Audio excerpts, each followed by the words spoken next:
All right, so welcome to the first of the Dragon Moon. So the Dragon Moon, the dragon's energy is either high above the ground or under the water. And high above the ground is the place where the monks go to climb on the hill to look down so they have a good view of everything, so they can see things coming, they understand the lay of the land and things like that. So that's the dragon character. And so as we talked about earlier, the whole fire monkey thing is just going to be out of whack and all over the place. Well, this is the month that we actually get to kind of see the way things are going to happen, because we're in that dragon chi. So we can kind of see the lay of the land, how things are going to go. And so what we observe in the next 2-3 weeks is pretty much how things are going to go all year, but we're going to lose that vision. As soon as we leave the dragon moon and we go into the next moon, we're going to kind of lose that perspective, but it gives us a chance to look at it now and kind of set down, okay, well, so this is what I need to pay attention to and what I need to look out for and how I need to kind of watch things. And then the rest is just going to be go with it, you know, and then each one of the moons will talk about what the moon means and where we're going with it. The idea being that because of that idea of the dragon being up off the ground and being able to see clearly, concentration is really good, right? And so the reading talks about the whole concept of we can take it apart and look at all the pieces and know what each piece does, and then we can put it all together and we can see how it works together, right? So that's that dragon character. He can see all the pieces and see how each one of them works, and he can see how they interconnect and how they all function, right? And so within ourselves, that's the time in spring when things have finally kind of settled down with the energies kind of bubbling up and you're not sure what's going on and things feel really loose and wiggly. All that's starting to go away.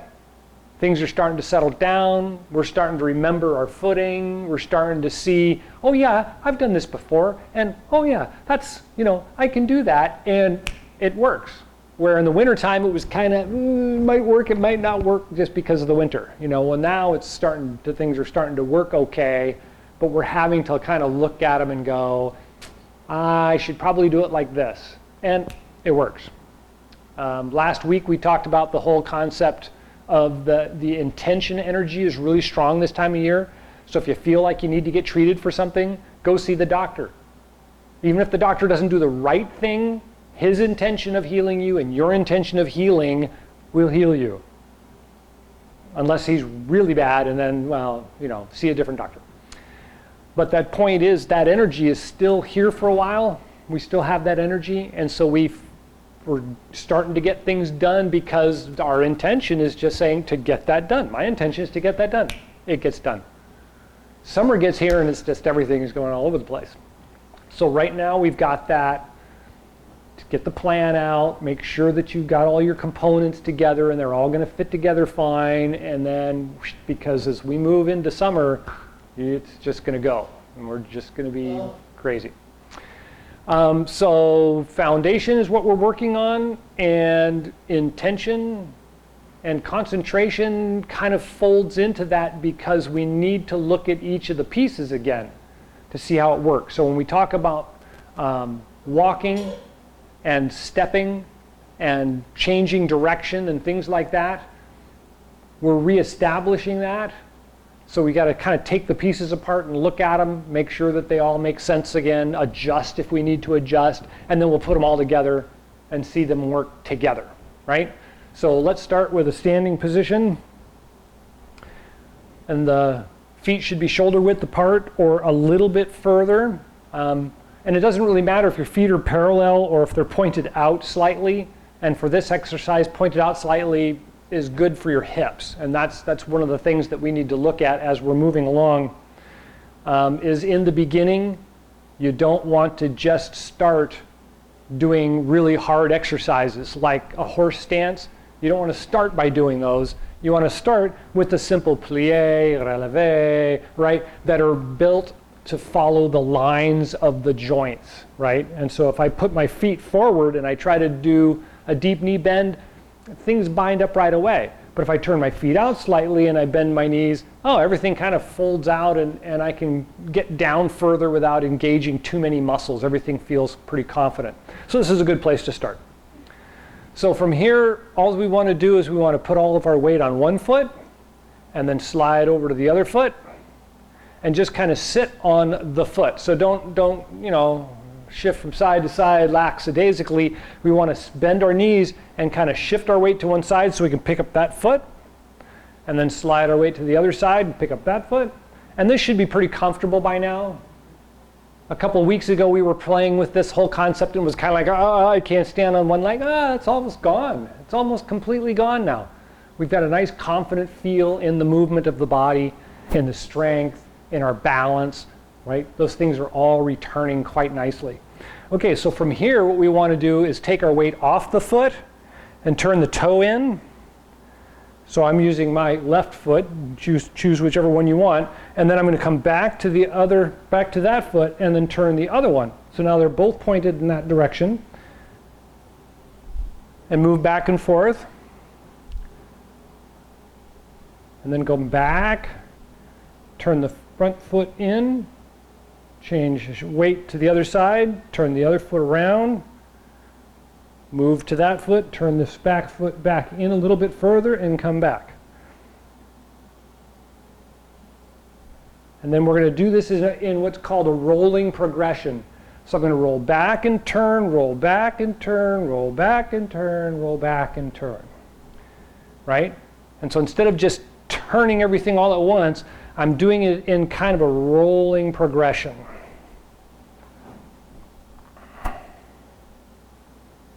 So far, so good? Mm-hmm. Should feel pretty comfortable and pretty easy to do. So far, so good? All right. Yeah. So the next thing we want to think about is rolling the feet around the pad, right? So if I move to the outside or to the left side of both of the feet and then to the toes and then to the right side of the feet and then back to the heels and then back to the outside, right? It's kind of like belt gong, right? This is the belt gong exercise. So now we're going to do the first moving exercise or the second moving exercise. So I'm going to start on the inside of the feet, roll back to the heels, go to the outside of the feet, roll forward to the toes, and back to the inside, all the way back to the heels, roll out, come around the front, and roll in, and then come back to center. Now, those feel really normal because we do them all the time. But the importance of it this time of year is we're kind of reconnecting, right? We're taking that piece out and we're looking at it. We're saying, okay, well, what does that do and how is it working for me? Because all wintertime has just kind of been this mundane, just kind of doing the exercise over and over and over and over and over. Well, now we get into spring, concentration changes, our perspective changes. So we got to take that back out and kind of look at it again. See, how does that work? And now when we start doing the moving exercise, like the walking exercises, we want to really still do that. We want to still focus on those one piece thing. How's that one piece work? How's that making the rest of this work? Because each time we do that, we get a little bit more insight. We get a little bit more development, right? That spiral climbing all the time. It's not just going round and round and round and round. It's climbing all the time, right? So we're getting that little bit more information, a little bit more idea of how it works. Okay, so we don't need to go over the I'm falling forward to walk, right? Everybody's got the, right?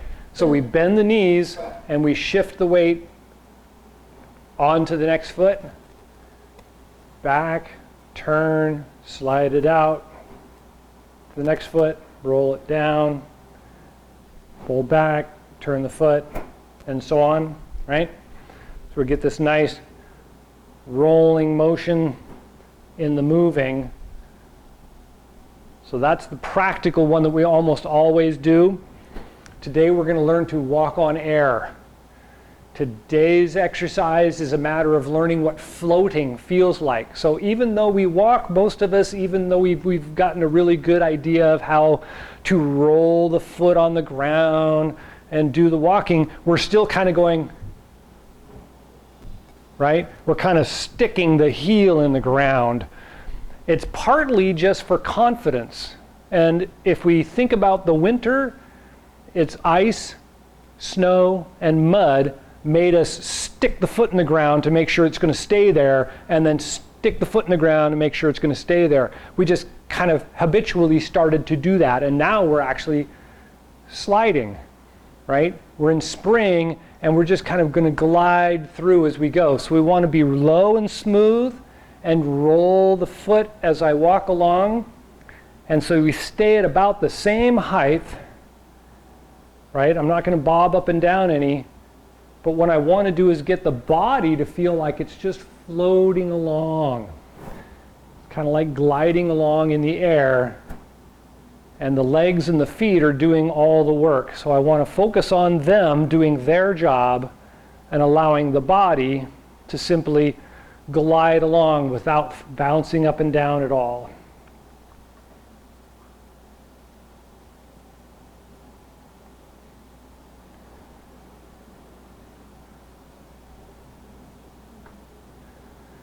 So this is a practical application.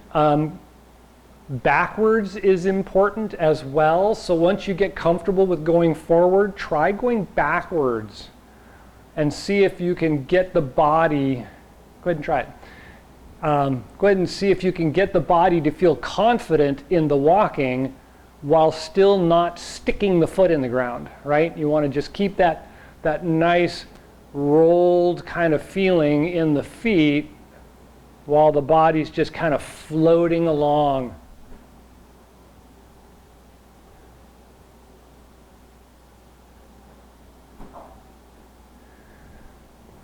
You'll notice that changes the way your muscles in your legs feel. It's not something we normally do, and so it's actually a really, really good exercise.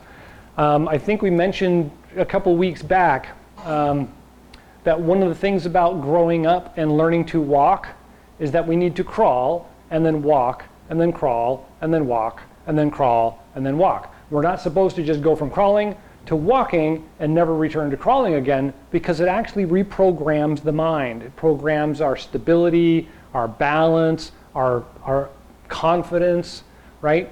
And so this walking backwards thing does that for us. It involves a part of the brain that we're not used to doing very much, but it's part of the brain we use all the time. It's just looking at it differently, right? It takes that perspective and gives it a shift, and that helps us to gain experiential knowledge, broad knowledge, right? It kind of stretches out the mind, but it reprograms the nervous system as well, which is part of this crawl, walk theory, right? Is it reprograms you and redefines things. The recommendation is 80 steps. I don't know why, but it's 80 steps backwards. So when my wife and I go for our walks, we pick like a cul-de-sac and we walk backwards in the cul-de-sac, and it's about 85 steps or so. And you know, after a while you really recognize how your walking forward changes from your walking backwards. Just practicing walking backwards makes your walking forward better. And so give it a try. Add it to the things you do. Okay, so the next thing we want to take a look at is why we're doing this rolling movement. Everything we talk about in Tai Chi and in the Chi Gung has a lot to do with this rolling, right? You're rolling the energy, or you're rolling the body, or you're rolling around the feet. All this has to do with how the energy in the body flows. So a lot of people kind of think about energy as like electricity. You know, you turn on a light switch, it's on. You turn off the light switch, it's off. No, it's more like breath, right? When the early scholars in China wrote about Qi, they wrote the symbol wind man, right? Because the wind inside of us, the feeling of the wind stirring and that funny feeling you get in your stomach and the headachy kind of flowing energy that goes on, that's Qi. That's how Qi moves in the body. So it's not, you know, I flip the switch and I'm on, you know, it doesn't quite work that way. It goes with the heart. It goes with the breath. It goes with the flow of energy in the body. So if you're constantly pounding yourself, right? No wonder you feel like you've been beat on all day long. The rest of your nervous system is going, every time you stamp your foot down, right? And so if we smooth that movement out, then the body naturally gets that smooth feeling in the nervous system, because that's what the chi is telling it to do, right? We get that nice chi flow.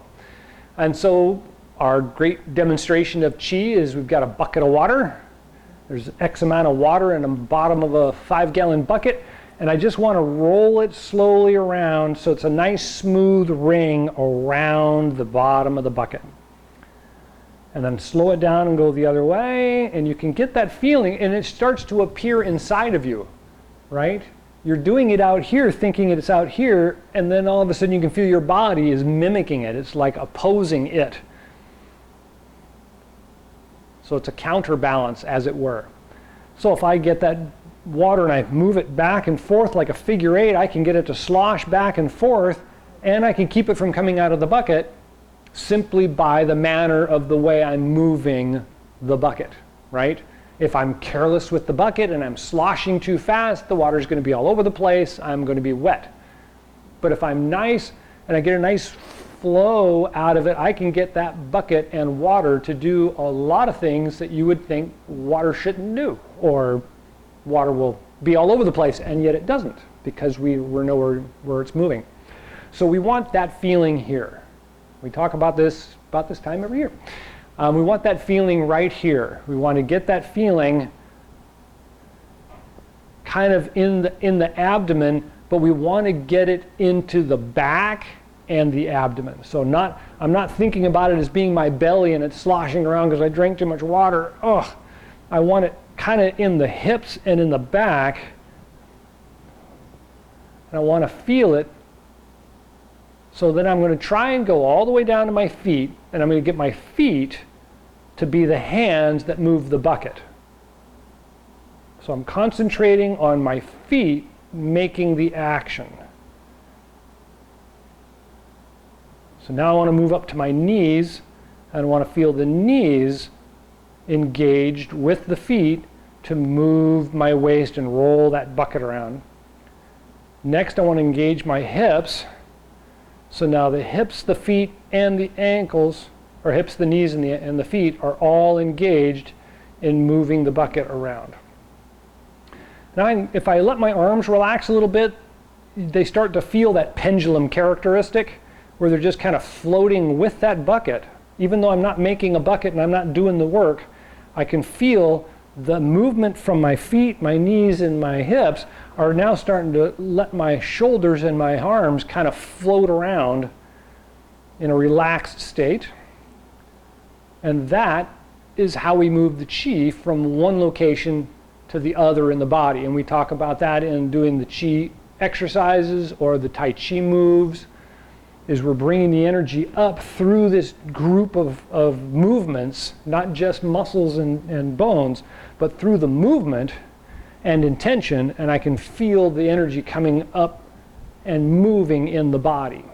So it's not separate. So don't think that it's going to be without the muscles and without the bones, right? They're all connected. We're not going to separate them out specifically, but we can kind of look at them as being sort of separate before you put them back together again and say, oh, it's a whole and it works together, right?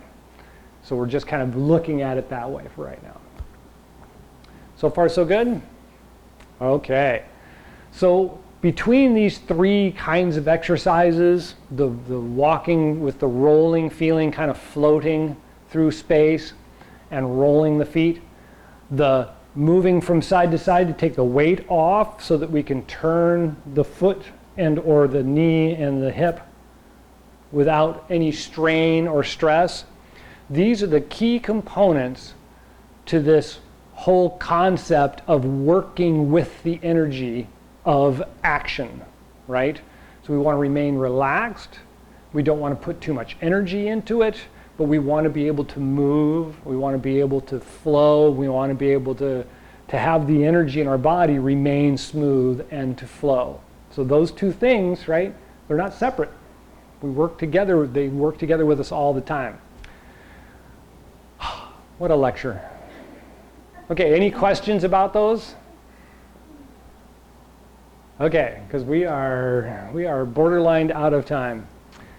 But let's take one more moment to look at the moving exercise, the walking exercise for Tai Chi. So we're going to make a quick comparison.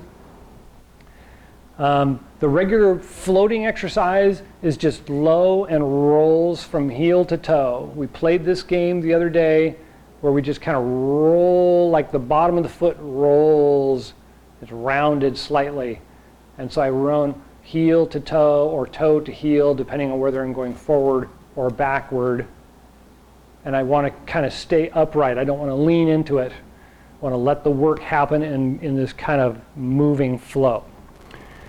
Then we're going to take that one flow and we're going to turn it into a two-step flow where it's going to come out and come back and turn, roll out, roll back, and turn, roll out, roll back, and turn. And so this is starting to look more like the waves in the ocean, right? We get that feeling like we're having to go into shore and then back out of shore to move, and then it's a big wave that goes in and back out again before it can move in and back out again before it can move. So one of the fascinating concepts of walking like that is patience, and we haven't gotten there yet. That's a reading that's coming up a little later. Just before we hit summer, as a matter of fact, we start talking about patience for some reason. Is that whole walking concept, we tend to get stuck in the, I've got to get there, right? I'm headstrong and I'm just going to go get it done. And that's great. For a lot of the chores in life, we've got to get it done. But we need to also take time to watch the wave. It comes in and it goes out.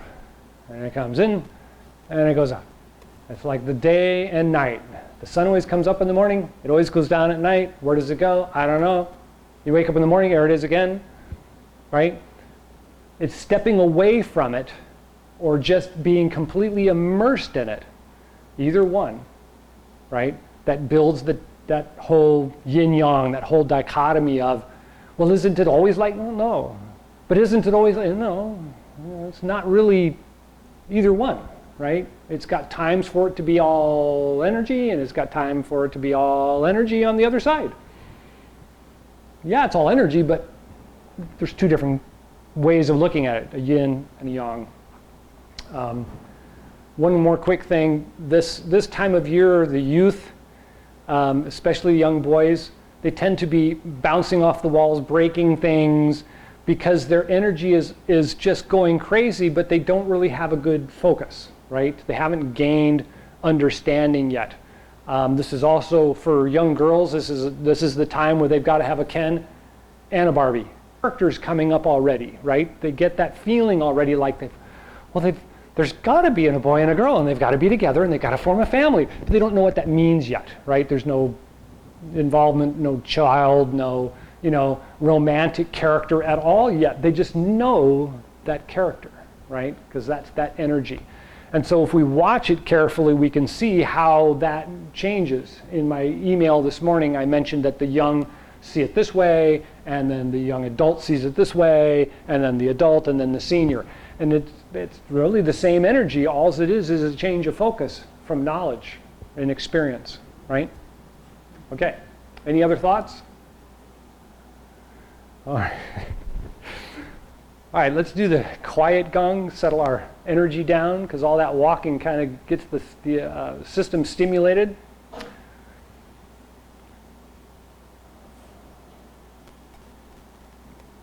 And that's something you'll probably notice if you do the walking exercises. It really does get the energy stimulated in the body. You don't have to run to do it.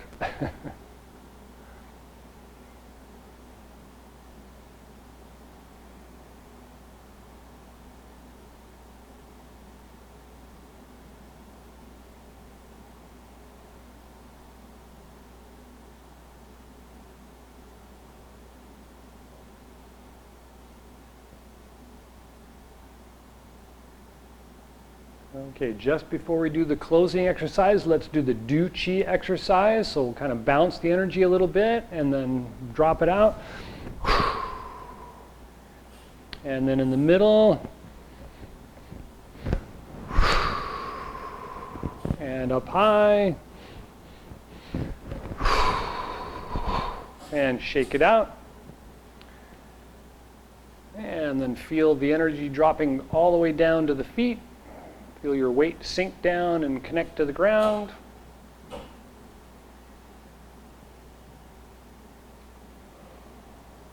And when you're ready, turn the palms out, inhale, rise up.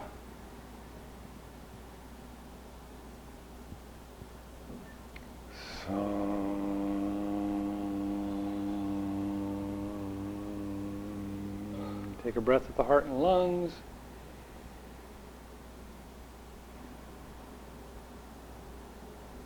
And at the Dantian and Mingmen.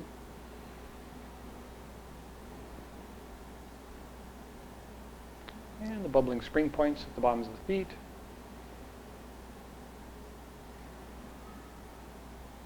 And take a couple of breaths and feel the energy leaving the feet and reaching down into the ground like roots from a new plant.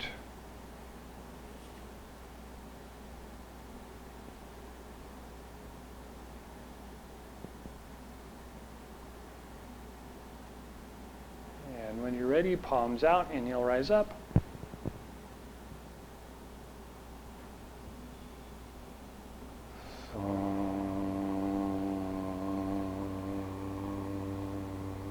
Take a breath at the heart and lungs.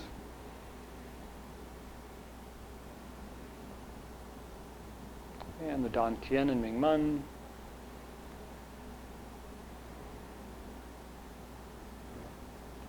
And the bubbling spring points at the bottoms of the feet.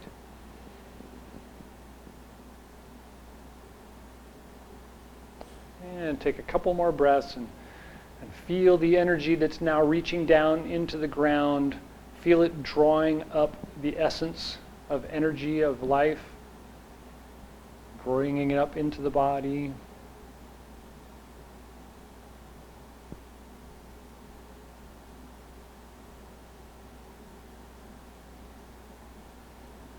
And when you're ready, palms out, inhale, rise up.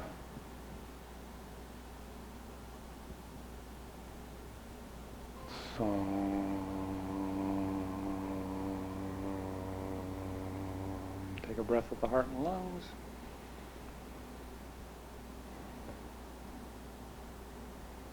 And the Dantian and Mingmen.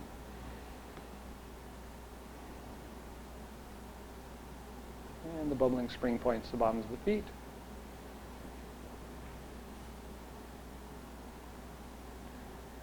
And take a couple more breaths and just feel the energy connecting you to the ground and drawing up and filling the body.